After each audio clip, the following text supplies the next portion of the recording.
इसमें तो सारी मनपसंद की चीजें हैं। इतना खाना आया कहाँ से?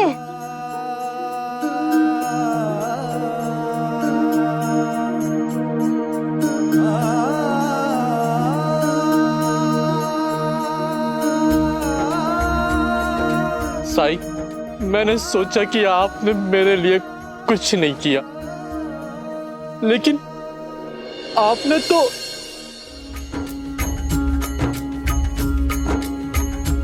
वो कहते हैं किस्मत जिसको कर्म का फल है, जीवन में कर्म योग का मार्ग ही अटल है। जो कुछ है हाथ में तेरे एक यही पल है, अच्छे कर्म किए जाए तो जीवन सफल है। ओम साई ओम साई ओम साई ओम साई ओम साई। इतना ही नहीं, साईं ने तुम्हारे लिए काम का भी प्रबंध किया है। मैं तुम्हारी नौकरी लगवा दूंगा।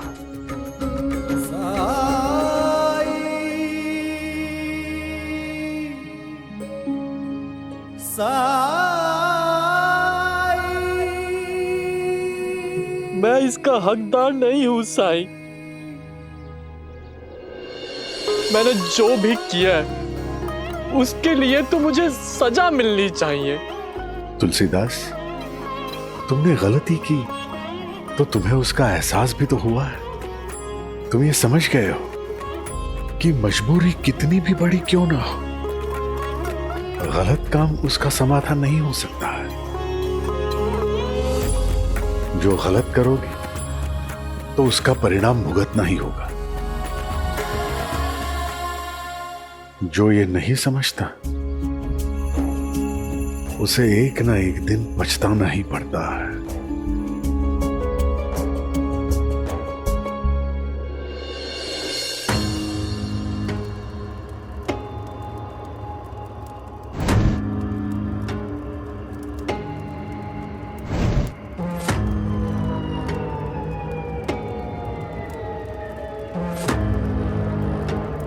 आओ राजा देवधर, मैं जानता था तुम जरूर आओगे। बाबा, जो काम आपने मुझे करने को कहा है वो करना मेरे लिए बहुत मुश्किल है। क्या इसका कोई और विकल्प नहीं हो सकता? काली शक्तियां किसी के इच्छा के अनुसार नहीं चलती। अगर उनसे लाभ लेना चाहते हो तो उनकी इच्छा के अधीन होने के अलावा और कोई विकल्प नहीं। अपने लिए बेटा चाहते हो ना, तो तुम्हें किसी और के बेटे की बलि चढ़ानी होगी। एक बात और राजा देवधर, कल है अमावस्या की रात, जब काली शक्तियों की ताकत अपने चरम पर होती है, और इसी रात ही ये साधना संभव है। अगर कल तक तुमने मुझे बच्चा लाकर नहीं दिया तो फिर भूल जाओ अपने पुत्र प्राप्ति के स्वप्न को।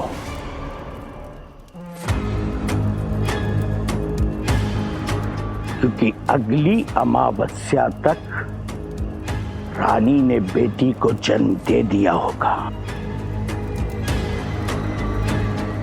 इसीलिए जो भी निर्णय लेना है वो आज ही लेना होगा। और एक बात, अगर कल तक तुमने ये बलि नहीं दी तो याद रखना, तुम भविष्य में कभी पुत्र नहीं प्राप्त कर पाओगे। काली शक्तियां एक बार मौका देती हैं, अगर उसे ठुकरा दिया तो वो तुमसे नाराज हो जाएंगी, और अगर तुमने मना किया तो इसका प्रभाव तुम पर ऐसा पड़ेगा कि फिर चाहे 10 रानियां भी क्यों ना ले आओ, सब के सब 5 निकलेंगे। अब फैसला तुम पर है कि तुम्हें क्या करना है।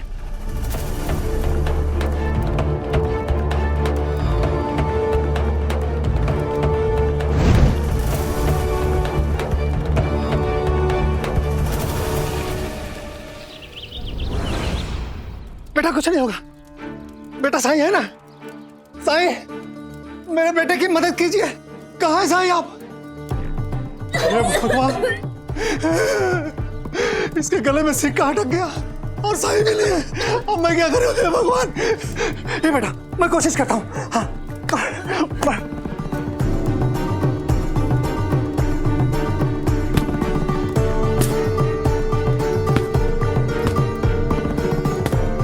रुको, क्या कर रहे हो ये? अपने बेटे की मदद कर रहा है ये।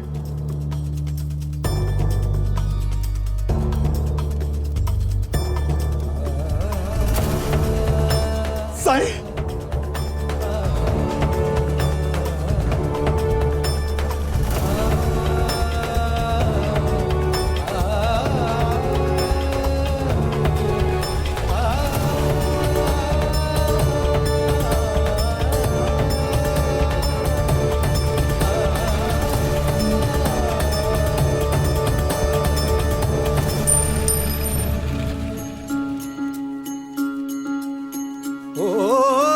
जब कठिनाई छाई तू ही याद आया, भटके राही को तूने रास्ता दिखाया, तूने भक्तों का बेड़ा पार लगाया, तेरी महिमा मेरे साई कौन जान पाया। ओम साई ओम साई ओम साई ओम साई ओम साई ओम साई ओम।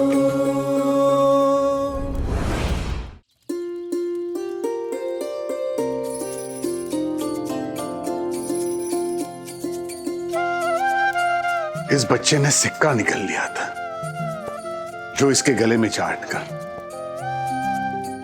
ये अपने बेटे के गले से वो सिक्का निकालने का प्रयास कर रहा था, इसे मार नहीं रहा था।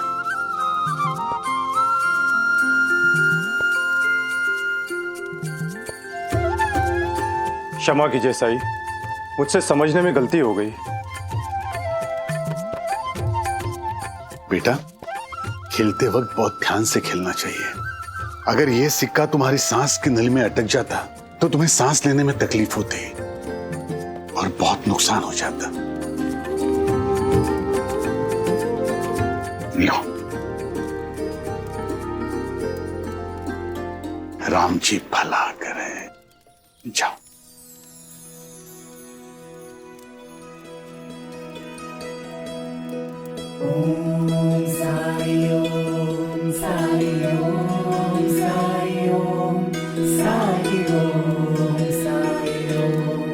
आपका बहुत बहुत धन्यवाद साईं।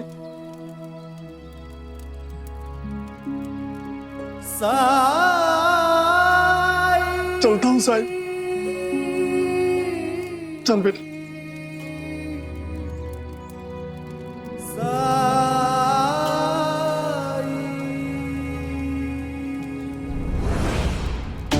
कभी कभी जैसा दिखता है वैसा होता नहीं है। सच्चाई कुछ और भी हो सकती है। जैसे तुम्हें लगा कि वो आदमी उस बच्चे को पीट रहा है, और जिस तरह कल तुम्हें लगा कि मैं तुम्हें तुम्हारा फर्ज पूरा करने से रोक रहा, उसी की वजह जानने तुम आए हो ना यहां।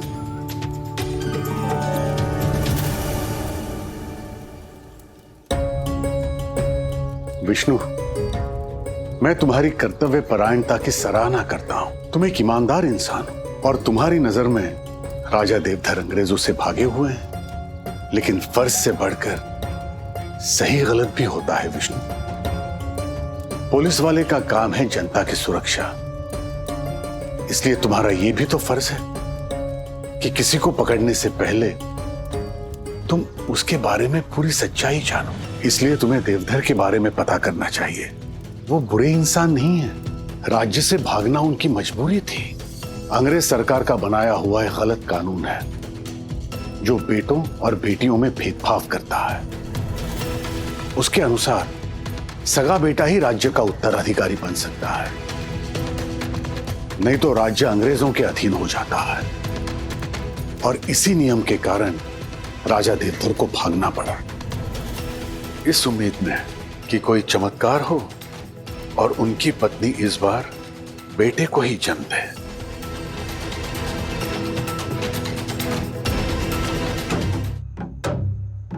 1000 एकड़? सरकार, ये तो बहुत अधिक है।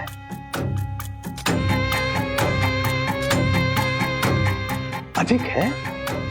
आपके प्राणों की रक्षा की वो कुछ भी नहीं। आपको बचाने के लिए अंग्रेज सरकार के साथ मैंने इतना बड़ा विश्वासघात किया, वो कुछ भी नहीं। महाराज, कल अंग्रेज सरकार को पता चल जाएगा कि मैंने उनके साथ झूठ बोला है तो सब कुछ छीन लेंगे मेरा वो। फिर अपने आप को बचाने के लिए मैंने अंग्रेज सरकार से ऐसा कुछ बोल दिया जैसे आपने नवजात शिशु की बलि दी।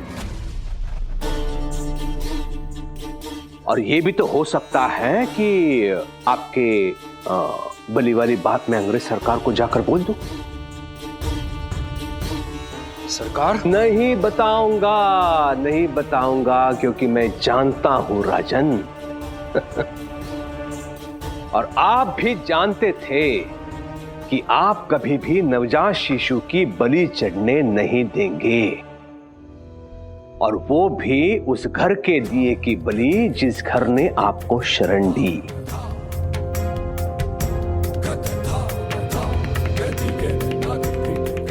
इंसान जब विवश हो जाता है तो न जाने क्या क्या कर बैठता है, किसी भी हद तक जा सकता है। हरिओम। और राजन, यदि आपकी दी हुई 1000 एकड़ जमीन मेरे पास हो तो अंग्रेज सरकार से डरने की मुझे कोई आवश्यकता नहीं। फिर आपके सारे रहस्य मेरे मृत देह को भस्म करते चंदन के लकड़ियों के साथ स्वाहा हो जाएंगे। हरिओम।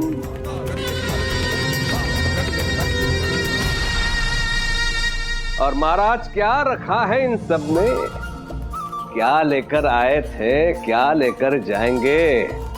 और दूसरी बात, अगर आप जेल चले गए तो आपके लिए इतना जो जोखिम उठाया है वो सब व्यर्थ हो जाएगा, है कि नहीं? देखिए महाराज, चिंता करने की कोई आवश्यकता नहीं है। मैंने कागज तैयार रखे हैं। हाँ संता, जा मेज पर रखे कागज लेकर आ। जी सरकार।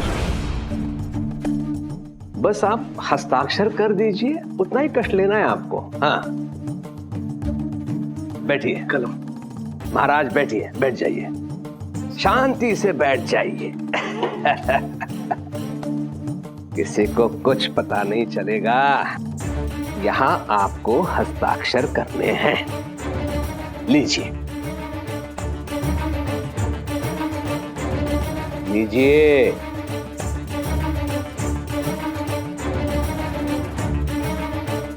यहां हस्ताक्षर।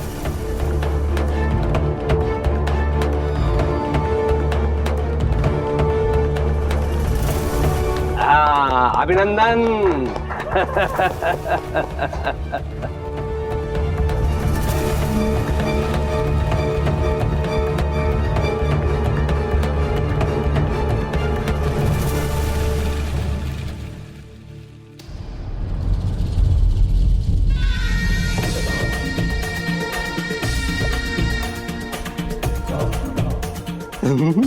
मान गया सरकार, मान गया आपकी बुद्धि को।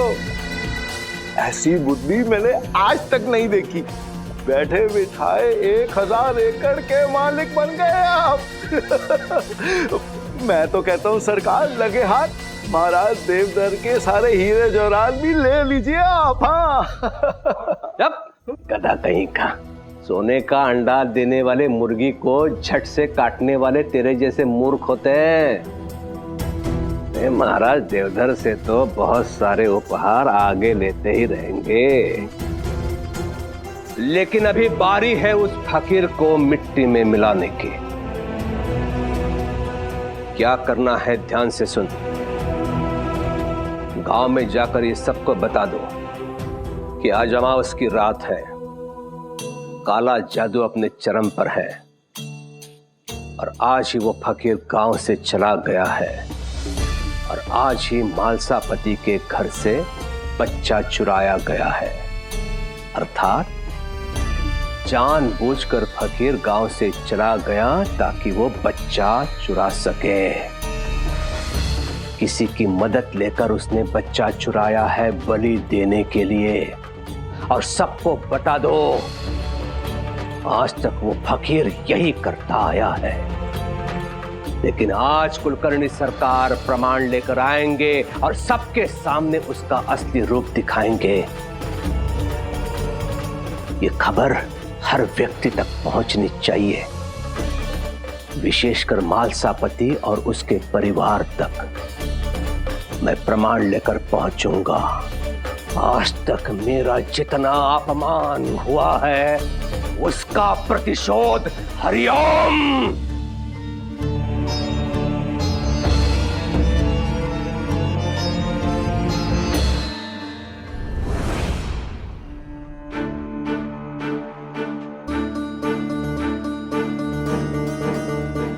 आप ठीक तो हैं छोटी रानी, रो क्यों रही हैं आप? मत छूइए हमें, आप खूनी हैं और आपने हमें भी एक बहुत बड़े पाप का भागीदार बना दिया है। ये क्या कह रही हैं आप? वही जो हमने अपने कानों से सुना है। नहीं चाहिए हमें ऐसा बच्चा जो किसी दूसरे बच्चे की मृत्यु के फलस्वरूप जन्म ले। साई ठीक कह रहे थे, ये सब हमारी ही छूट से शुरू हुआ, इसलिए गिन तो हमें अपने आप पर भी आ रही है। पर आज हम आपको एक सच बताते हैं। हमने आपसे कहा था कि हमारी कुंडली में पुत्र योग लिखा है, वो झूठ था। हाँ, हमने आपकी रानी बनने के लिए झूठ बोला। हम लालच में अंधे जरूर हो गए थे, लेकिन हमने किसी का खून नहीं किया। अपनी धन संपत्ति बचाने के लिए हम किसी नवजात के प्राण नहीं ले सकते। और अब तो हमें आपके राजपाट में से एक फूटी कौड़ी भी नहीं चाहिए, क्योंकि हम सब में एक बच्चे का खून लगा है। साई ठीक कह रहे हैं, सच बोल दीजिए। नहीं छोटी रानी। अगर आप नहीं बोलेंगे तो हम बोल देंगे।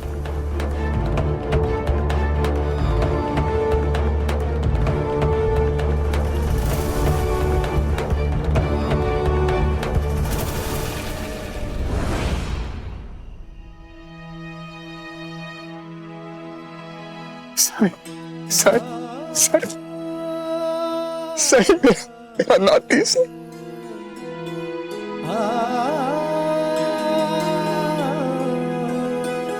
जानता हूं मालसापति जी, बहुत दुख हुआ है आपको। श्रद्धा और सबूरी रखिए, आपके हर सवाल का जवाब मिल जाएगा।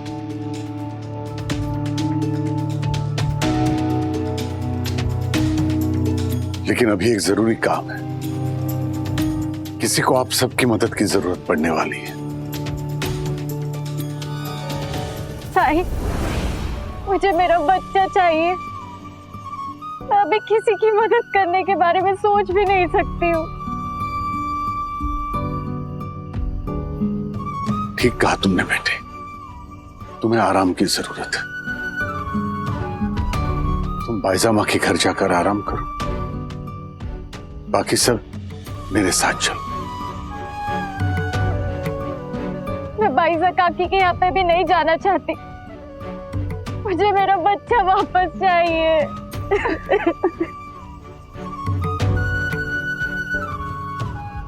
श्रद्धा, सबूरी। जब जीवन में दुख का अंधियारा छाए, मन में सदा श्रद्धा की ज्योत जलाए, विश्वास मन का तुझको पार लगाए, भक्ति भावना श्रद्धा से जो शीश झुकाए। ओम साई ओम। रेहानन, सलीम, तुम अपने घर से कुछ सूती कपड़े और कंबल लेकर खंडोबा मंदिर आ जाओ।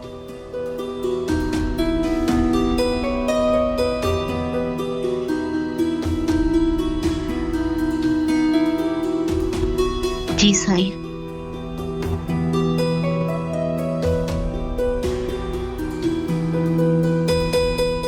चलिए।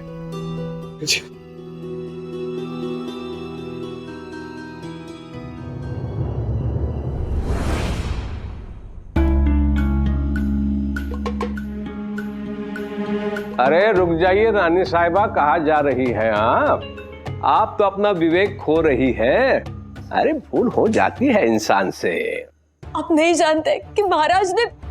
हाँ हाँ मैं जानता हूँ रानी साहिबा, मैं जानता हूँ, सब कुछ जानता हूँ, इसीलिए तो आपको रोक रहा हूँ। कहीं आपका सच बोलना मुझे भी क्षति न पहुंचा दे। हरिओम, हटिए हमारे रास्ते से। ये मत भूलिए कि हम भी रानी हैं।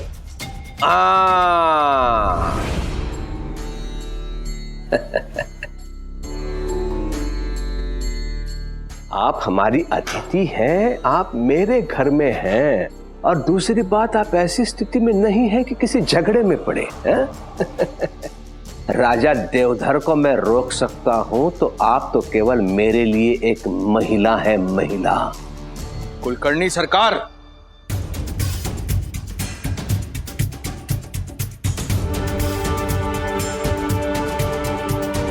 आपकी हिम्मत कैसे हुई हमारी रानी से इस तरह बात करने की? और किस क्षति की बात कर रहे थे आप? मैं तो पहले ही आपको 1000 एकड़ जमीन दे चुका हूं। यही चाहते थे ना आप? राजन राजन राजन, धीरज रखिए। कुलकर्णी सरकार उन्हीं से ही हाथ मिलाते हैं जिनसे उन्हें लाभ होता है। और आपकी ये जो धर्मपत्नी है ना, रानी दामिनी, इन्होंने अगर पुलिस के सामने सच बोल दिया तो आप तो सलाखों के पीछे होंगे। हाँ, और ऐसे में कुलकर्णी सरकार भी ना घर के रहेंगे ना घाट के, तो क्या फायदा। हरिओम।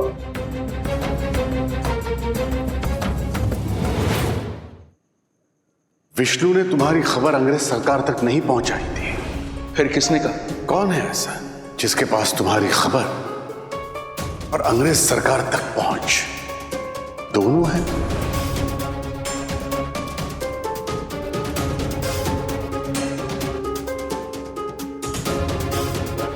वो विष्णु है, उसने आपके साथ बहुत बुरा किया है। यहाँ के थाने में जाकर आपके उपस्थिति के बारे में खबर दी है पुलिस को उसने। जो व्यक्ति आपको समाप्त करने का प्रयास कर रहा है, उसके बच्चे को उठाना कोई पाप नहीं है महाराज। अगर कुछ भी खबर मिले तो हमें इन्फॉर्म जरूर करना। अवश्य बताऊंगा। अंग्रेज सरकार के लिए तो जीता हूं मैं। यहां हस्ताक्षर। क्या देख रहे हैं इसे? साईं ने मुझे कहा था कि मेरी शिकायत पुलिस को विष्णु ने नहीं की थी, जबकि आपने मुझसे कहा था कि मेरी शिकायत पुलिस को विष्णु ने की है। सब समझ रहा हूं मैं सरकार, और सच कहूं तो मुझे क्रोध आ रहा है आप पर नहीं खुद पर, कि कैसे मैं एक 2 कौड़ी के कर वसूलने वाले की बातों में आ गया। राजा देवधर, जबान संभाल के बात कर, अपमान करने की कोशिश मत कर। तू होगा राजा कहीं का, लेकिन मैं भी राजा हूं शिरडी का। पुलिस के हवाले करने में एक क्षण का विलंब नहीं लगेगा मुझे। और तूने जो अपराध किया है ना, उसके लिए इसी जीवन काल में अंग्रेज सरकार तेरा सब कुछ छीन लेगी। तेरी बीवियां, तेरी संतानें सड़क पर भीख मांगेंगे, और ये कोख में औलाद है ना, वो तो सड़क पर जन्म लेगी। हरिओम। सरकार,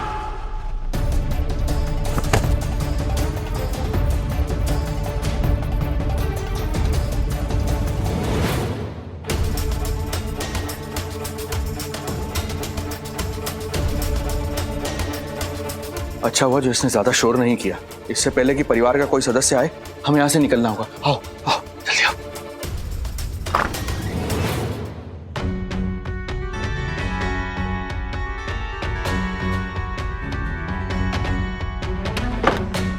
बाहर तो पुलिस वाले, यहां से नहीं, पीछे के दरवाजे से चलते हैं। चलो चलो।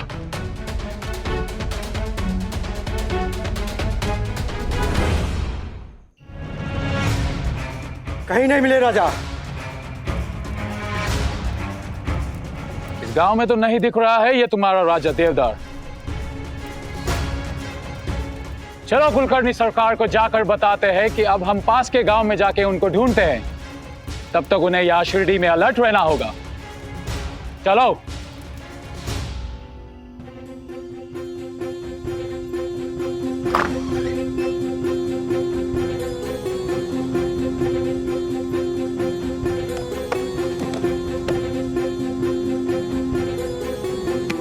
दामिनी ने पुत्र को जन्म दिया है, इसका प्रमाण ये सब लोग हैं।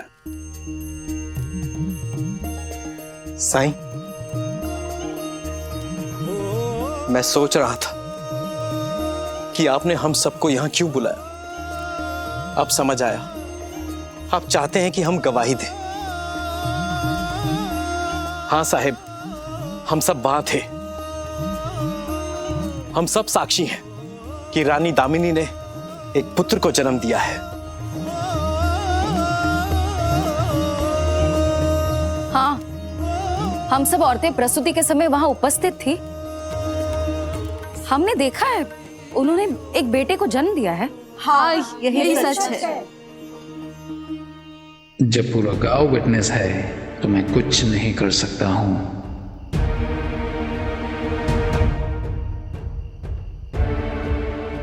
राजा देवधर, तुम तुम्हारे राज्य वापस जा सकते हो।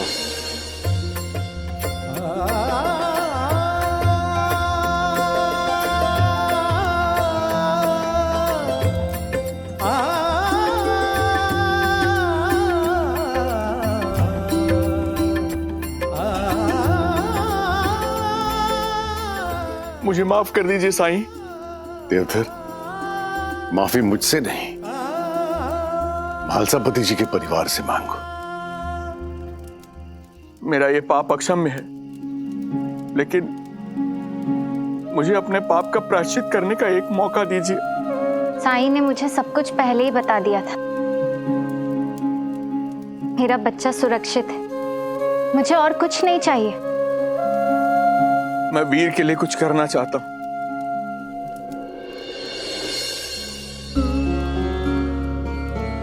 जो जमीन कुलकर्णी सरकार ने जबरदस्ती मुझसे अपने नाम करवा ली थी, वो जमीन मैं खुशी से वीर के नाम करना चाहता हूं। नहीं, हमें आपकी जमीन नहीं चाहिए।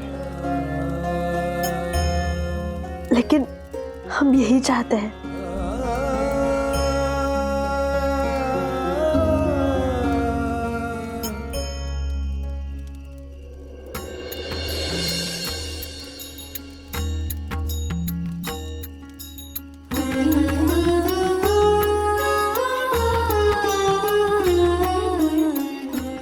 आप माफ नहीं करेंगे तो हम चैन से जी नहीं पाएंगे।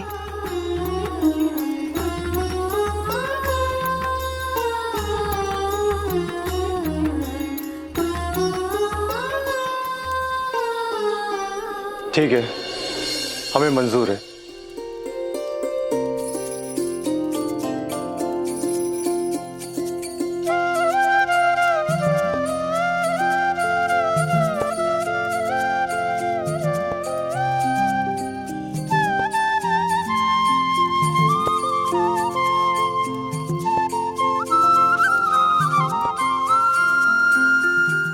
साईं, हम चाहते हैं कि इस बच्चे का नामकरण आप करें।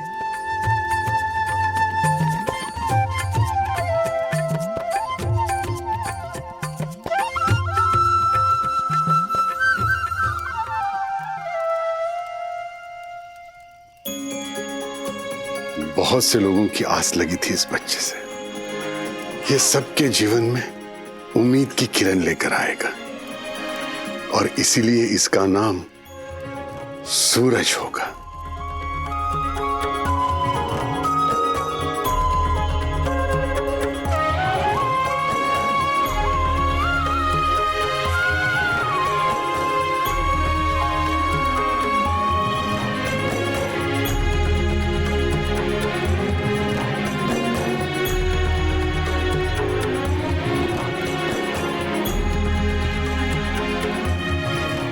देवधर,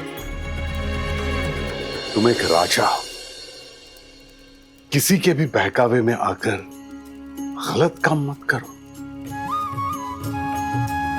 तुम्हें और एक मौका मिला, अच्छा राजा बनकर दिखाओ। अपने से ज्यादा अपनी प्रजा के बारे में सोचो। अगर दान करना है तो किसी जरूरतमंद को करो। विश्वास रखना है तो मालिक पर रखो।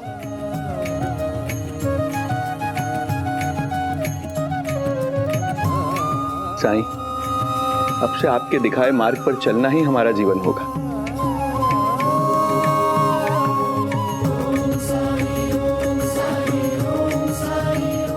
राम जी भला करें।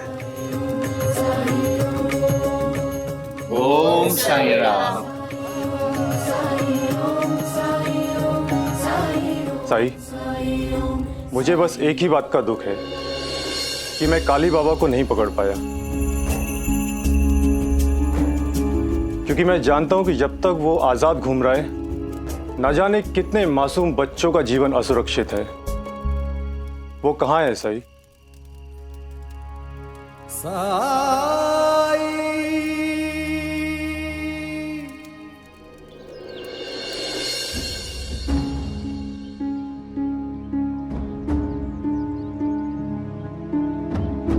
जंगल में एक पीपल का पेड़ होगा, वहीं तुम्हें काली बाबा मिलेगा।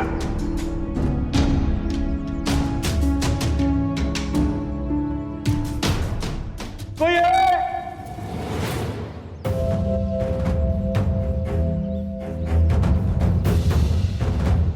कोई है? मुझे बाहर निकालो। कोई आओ, कोई है?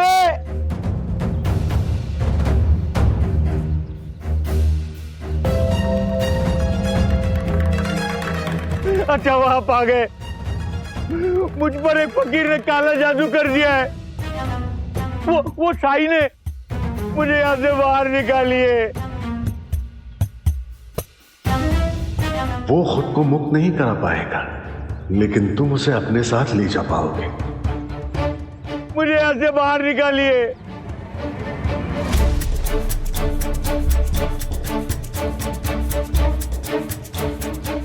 मुझे यहाँ से बाहर निकालिए। बाहर निकालने नहीं, तुम्हें जेल तक पहुंचाने आया हूं, ताकि तुम अपने हर अपराध की कीमत चुका सको। मैं तुम्हें तुम्हारे किए का दंड दिलवाऊंगा, पुलिस में होने के नाते भी और उस बच्चे का बाप होने के नाते जिसकी तुमने कल रात बलि देने की कोशिश की। छोड़ो मुझे, छोड़ो, छोड़ो मुझे।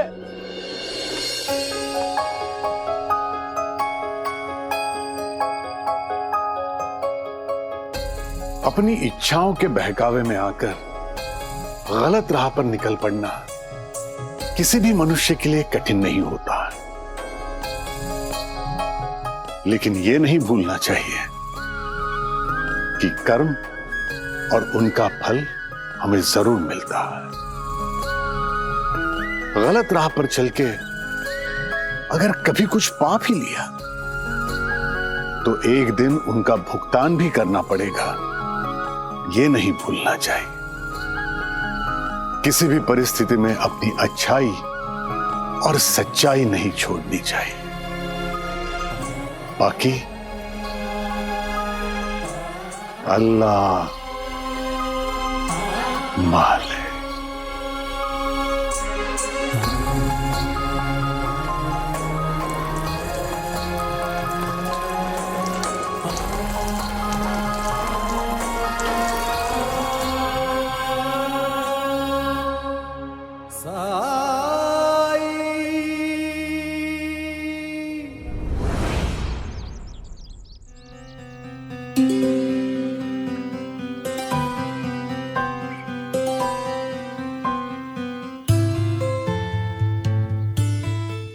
प्रणाम साईं। राम जी भला करें। बेटा नवीन, साईं के पैर छुओ। खुश रहो बेटा, बैठो।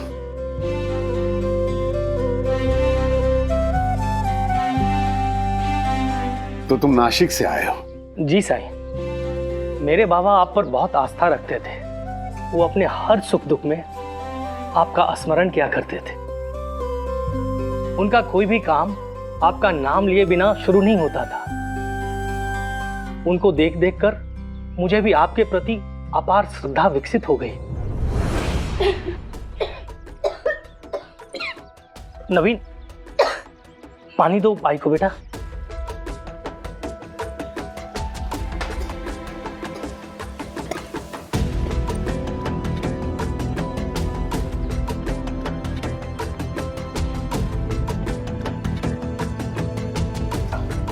ठीक है साईं, आपके आशीर्वाद और कृपा दृष्टि से आज मैं नासिक के सबसे बड़े डॉक्टरों में गिना जाता हूं। ये तो तुम्हारी मेहनत, लगन और तुम्हारे आई बाबा के आशीर्वाद का नतीजा है विक्रम। मैं और मेरी पत्नी चाहते हैं कि हमारा बेटा नवीन भी हमारी तरह ही डॉक्टर बने।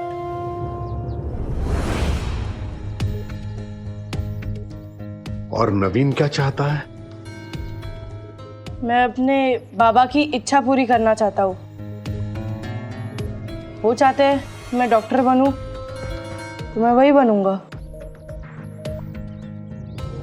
साईं, हमारा बेटा बड़ा ही आज्ञाकारी है। अपने बाबा की कोई बात नहीं टालता, हमेशा उनका कहना मानता है। मेरा बेटा नवीन जानता है कि मैं उससे बड़ा हूँ और मैं इसके लिए प्रेरणा स्रोत भी हूँ, इसीलिए मेरी हर बात मानता है। और तुम चाहते हो कि नवीन तुम्हारी तरह चिकित्सक बने? जी, इसके रगों में मेरा खून है। इसके लिए डॉक्टर बनना गर्व के साथ साथ स्वाभाविक भी है। एक प्रसिद्ध डॉक्टर का बेटा डॉक्टर नहीं बनेगा तो और क्या बनेगा? तो फिर समस्या क्या है विक्रम? साईं, एक डॉक्टर की पढ़ाई करने में कितना मेहनत लगता है, कितना कठिन है, ये मुझसे बेहतर कौन जान सकता है। हमारे जमाने की बात कुछ और थी साईं, हम मेहनत करते थे, लेकिन आजकल के बच्चे, इनकी पढ़ाई थोड़ी भी 19-20 रह गई तो मुश्किल हो जाएगी। मैंने सुना है कि आपके आशीर्वाद से सब काम बन जाता है, इसीलिए नवीन को आपके आशीर्वाद के लिए लाया हूं। आपके चमत्कार से ये और अच्छे अंक लाए इम्तिहान में और डॉक्टर बन जाए, बस यही चाहता हूं। ठीक है, तो मैं चमत्कार कर दूंगा और आशीर्वाद भी दे दूंगा, जिससे नवीन चिकित्सक बन जाएगा।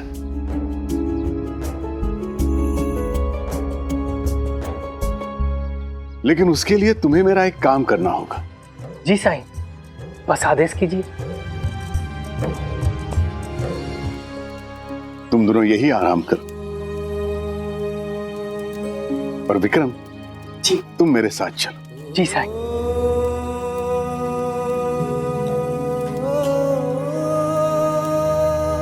जी साईं। तो आज हमको कौन सा खेल सिखाएंगे प्रहलाद दादा? खो खो।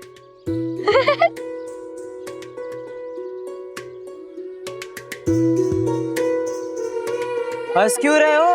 नाम ही ऐसा है। इस खेल में 2 दल होते हैं और 9 प्लेयर्स। प्लेयर नहीं, प्लेयर अंग्रेजी शब्द है। प्लेयर मतलब खिलाड़ी।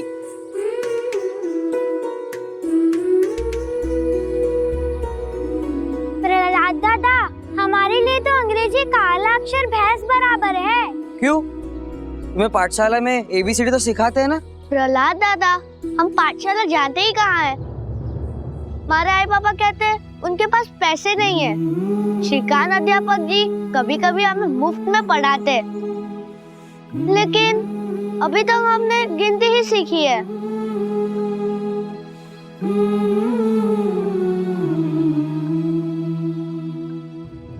चलो, आज मैं तुम्हें खो खो खिलाना और इसके नियम सिखाता हूँ। तुम में 2 दल बनाओ और एक दल मेरे इधर आके खड़े हो जाओ। आ जाओ। और तुम सब एक सीधी पंक्ति में एक मुंह उस तरफ और एक मुंह इस तरफ करके बैठना है, ठीक है? चलो बैठ जाओ, बैठ जाओ, बैठ जाओ।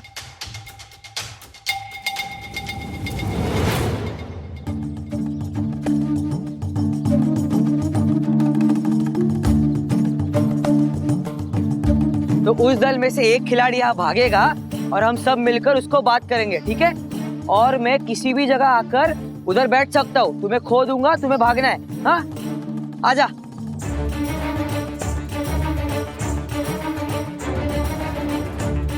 हरिओम हरिओम। ये प्रहलाद भी बस्ती के बच्चों के साथ? आजकल उस फकीर की बातों का कुछ ज्यादा ही असर हो रहा है जैसे केशव पे है। खुद तो गरीबों के साथ उठता बैठता है, अपने परिवार को भी अपने जैसे बना दिया इसने। प्रहलाद! प्रहलाद!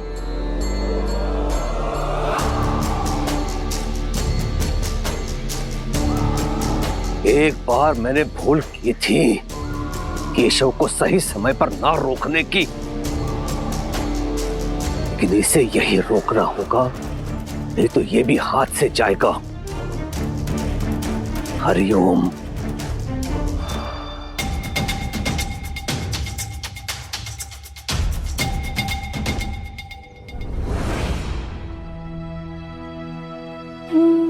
ये मिठाई की दुकान बहुत पुरानी है। इसका मालिक रामकिशन बहुत ईमानदारी से काम करता है। आपकी बातों से लग रहा है कि यहाँ की मिठाई बहुत स्वादिष्ट होगी। स्वाद तो हर एक का अलग अलग होता है। कुछ लोगों को यहाँ की मिठाई बहुत पसंद आती होगी, कुछ लोगों को थोड़ी कम। जी, आपने सही कहा साईं।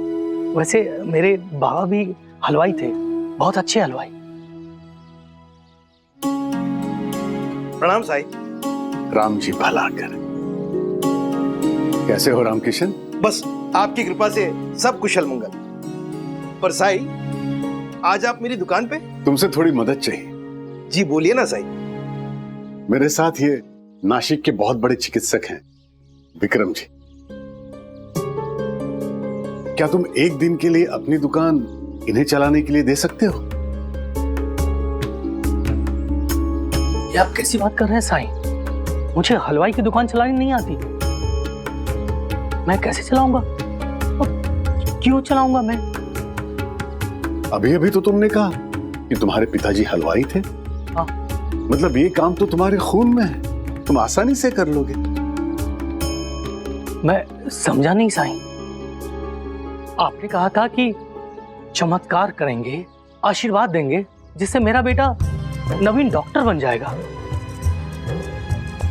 लेकिन उसका मेरे एक दिन के हलवाई बनने से क्या संबंध है? सब समझ आ जाएगा विक्रम। बस इतना समझ लो कि मैं तुम्हारा बड़ा हूं, तुम्हारा भला ही सोचूंगा, कोई गलत नहीं सोचूंगा। और वैसे भी शिरडी से तो तुम्हें कल लौटना है। शाम तक दुकान चला भी लोगे तो तुम्हारा नुकसान नहीं होगा, बल्कि नवीन अगर चिकित्सक बन गया तो तुम्हारा फायदा ही होगा। ठीक है साईं। रामकिशन, तुम्हें कोई आपत्ति तो नहीं? जी नहीं साईं।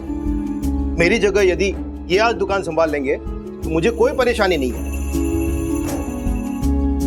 आइए आइए, आ जाइए, आइए।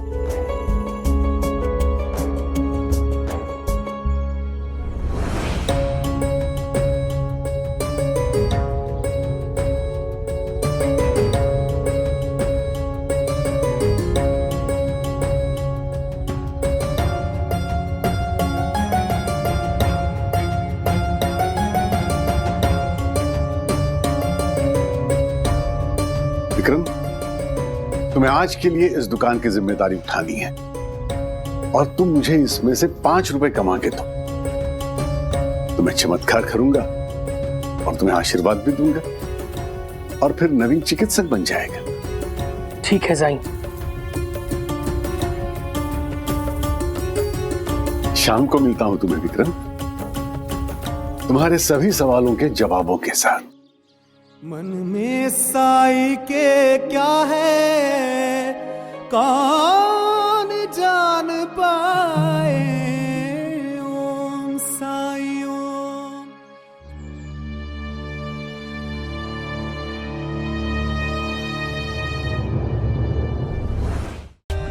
For more updates, subscribe to our channel, Click the show links and enjoy watching the videos.